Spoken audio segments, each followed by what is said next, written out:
Oh well, kia ora e te whānau. Man, it sounds like I got a zoo at home, eh? I do actually. Got parrots, geckos, love it. So, ko Matthew Roskruge tuku ingoa, no te Aotearoa, me Ngāti Tamahau. And look, it's an absolute privilege and incredibly terrifying to be in front of you all today. You guys have no idea how scary you are out there in the dark. As long as nobody throws anything at me, though, I'll survive. And look, I've got bad news for you. We've got amazing lineup of presenters. I'm incredibly excited to hear what they have to say. And then you got me, an academic and an economist. I know. So look, you got about 9 minutes if you want to go grab a beer or, hit your bong, whatever it is that you got to do. And you're almost in luck. I almost didn't make it this week. Last week I had dental surgery, and I didn't know that I was going to be up for public speaking. And then I saw the bill, about $3,500. I thought I was either do something like this or go start an OnlyFans page. And then I thought maybe I'll do both. No, trust me, I won't do that to you guys. I'm going to try and talk to you a bit about what it would mean to use economics as Māori, not on Māori. I'm going to go through some of my journey in economics, then bring us around to the Māori economy because, you need a little sleep in the middle. And then we'll get into the where to from here. So, my journey in economics. I dropped out of school several times. I kept going back because I'd get bored playing computer games. Dropped out for the first time at 15, went back and finished school C, and that's about as far as I got. Te Ōhanga Māori College. And ended up as an adult student going to university. Tried a few different courses, and the one that really jumped out at me was economics. Now, I should have had a clue in that my nickname at school was Scrooge McDuck. So, maybe there was something in there. In fact, to prove how much of an economist I am, I've nicked 2 of the free tea bags. I don't even drink Earl Grey tea. But I was like, oh, I don't know, somebody's paid for them, I might as well take them.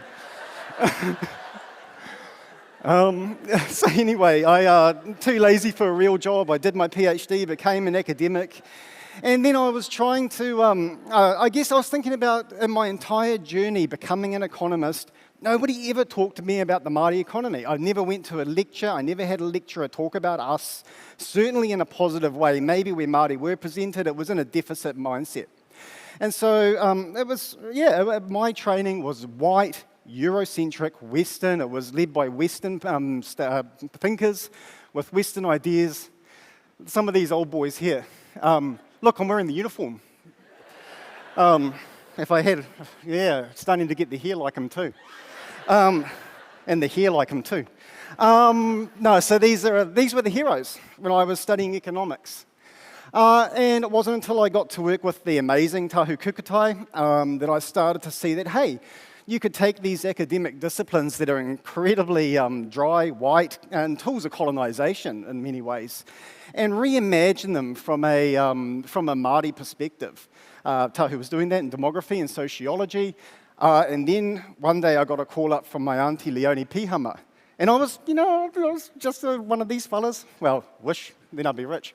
But anyway, I said, I'll come and help you on this project. And my gosh, did I get an education. I learned about decolonization, anti-racism, kaupapa Māori, mātauranga Māori in science. And it was the first time that I moved from being an economist who happens to be Māori to a Māori economist. And I'm incredibly grateful for the opportunity that Leonie and her team gave me. They're awesome. Other one I want to give a big shout out to, I'll get rid of these old boys now. The other one that I want to give a big shout out to was Manuka Henare. So I went up to again, not far out of my PhD, went up to North Tech on the marae, and Manuka was talking. It was the first time in my life that I ever heard somebody reconceptualize economics. He was talking about Bordeauxian capitals, which, might be a little bit dry. But he reimagined them from a Te Ao Māori perspective. Think a French version of Te Whare Tapawhā with Manuka's thoughts. It was amazing for me, completely blew my mind. I didn't know that you could take these mainstream economic models and reimagine them or to redevelop them in a way that is useful and meaningful for us. That was a real experience. So I guess I've just bagged on economics. but please come and study with me. We need the money. It'd be, economics is great, and we desperately need more Māori economists. There's so incredibly few. And I'm really privileged to have some amazing Māori PhD students coming through who are deep in the tikanga, deep in the te reo, and are able to do things that I just simply don't have the knowledge to do yet. So, we're still bagging economics. It's still really important to celebrate our successes.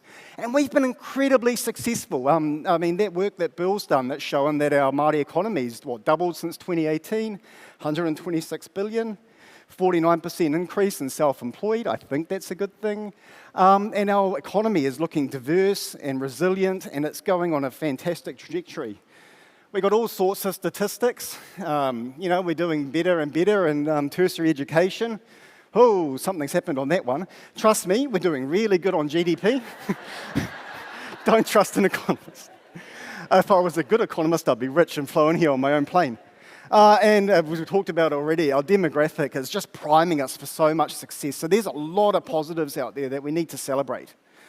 And as Mavis and others has sort of talked a little bit about, and what did I do? This one.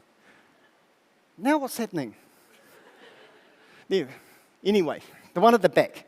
I stole this slide off Jamie Tuto, kia ora, bro. So we got a little bit of, it's moving again. Cautionary inequality stats. So look, all I'm saying there is as this Māori economy continues to just go from strength to strength, be picked up in the media, talked about positively both in New Zealand and overseas, we are celebrated and we're incredibly important to what's happening here, and we're starting to be more and more relevant from an economic perspective abroad. We still need to keep an eye on making sure that those well-being stats keep up. Maybe the problem there is that we're not balancing our economic and social investment in a way that is helping our people increase their well-being. I think some of it is we're still looking at economics through a Western colonized lens, and so the stats that we're getting don't necessarily reflect the things that matter to us, that create economic well-being for us. And so some of the problem we're getting is just that, that mismatch between our worldview, our values, our economy, and the tools that we're picking up from economics. So I want you all to come and be my students and come and change things. And I just want to leave you where to from here. Nation building, to me, I mean, what's economics for? It's, for me, it's a tool of nation building. For Māori, we can use economics, among lots of other different things, to start to, instead of trying to fit Māori into the system, develop a system that fits Māori. I don't necessarily know. A clap instead of a laugh, I don't know what to do. So nation building, I think, is an incredibly important part of this economic journey that we're on. I don't know what it looks like. I'm fascinated to find out. And I think, for me, it's all about leading to prosperity. So I absolutely love this quote from Te Ōhanga Māori. Shall I read it, or can you guys? I'll read it anyway. We want our rangatahi to have good qualifications. We want healthy whānau, warm, dry houses, better jobs, flourishing Māori businesses taking on the world, and we want our assets managed in a way that is consistent with our aspirations for our people and our own ancestral values of love, respect, dignity, kinship, and integrity. So that, for me, that's an awesome quote. And that's what that's prosperity to me. That's the point of this nation building. That's trying to create the world that we want our mokopuna to live in. For me, another way to word it would be having the economic resource that we need to be free from the tyranny of need. What that means is if we can study what we want to study, we can live where we want to live, we can be who we want to be, we have well looked after, beautiful marae that don't feel like they have to make choices about whether to fix the water or the sewage this week. We have pathways that look like ours, warm, dry houses.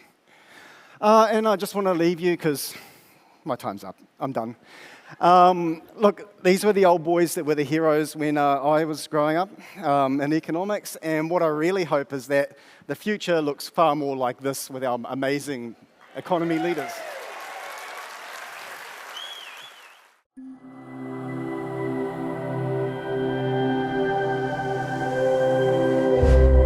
te reo, te take.